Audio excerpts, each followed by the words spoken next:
The Trick-or-Treater, Part 3. There you are, dear, my mother said nervously. The kid looked down into the black void of his pillowcase before snapping his icy blue eyes back up at my mother. Trick or treat, he grunted frantically. Yes, sweetie, trick or treat. Now, good night.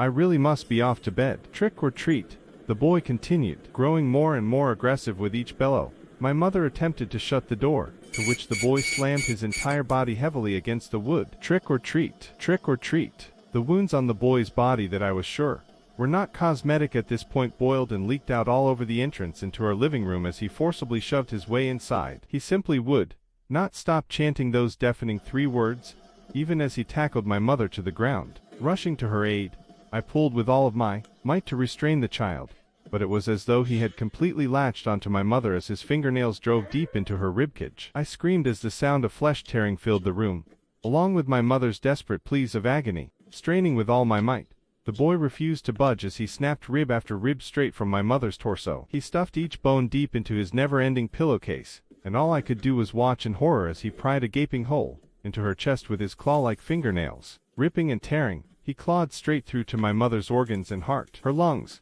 her stomach. He stuffed everything into his damned pillowcase. Once she had been picked completely clean, he placed her head and shoulders along the seams of the pillowcase, and tugged along the edges until her entire body disappeared into his black void. The room fell silent, and the boy turned to me, completely expressionless, before lugging the pillowcase over his shoulder and walking out of the house. I stood there, completely petrified, too scared to even move until morning. This was 57 years ago, and the reason I'm writing this now is because I am a sick and dying man. My house is currently on the market, and I need to leave this as a warning to whoever it may come into possession of. Please, do not underestimate the importance of stocking up completely on candy. He very well may be visiting you this Halloween.